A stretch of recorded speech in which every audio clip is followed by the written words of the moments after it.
Wow, I think we haven't scratched the surface, really. Pardon the pun. Yeah.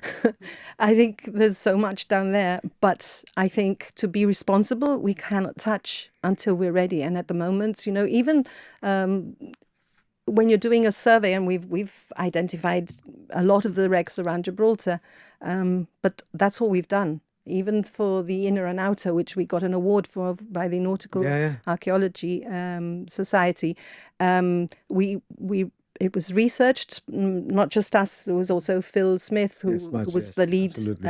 researcher there, and he identified this wreck that was in two pieces. So that it was known locally as the inner and the outer.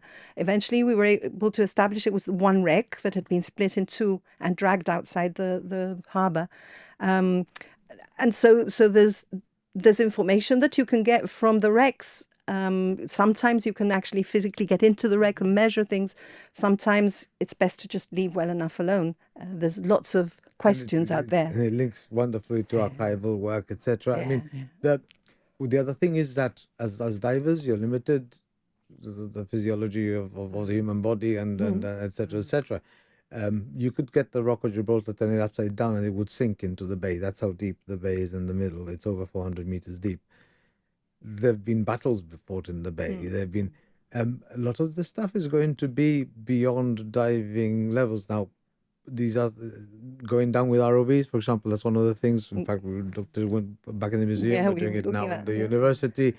That would allow you to extend 200, 300, 400 meter depths. That's the potential for, particularly in submarine canyons, for things to accumulate at is tremendous. There's likely to be all sorts of things that we can only even start to think about.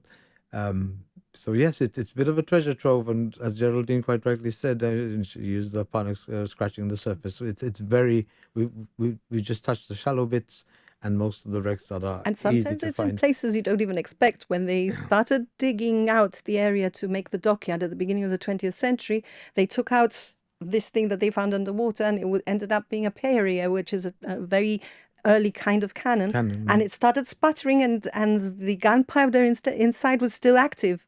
And one of them is on show in the museum as you come in.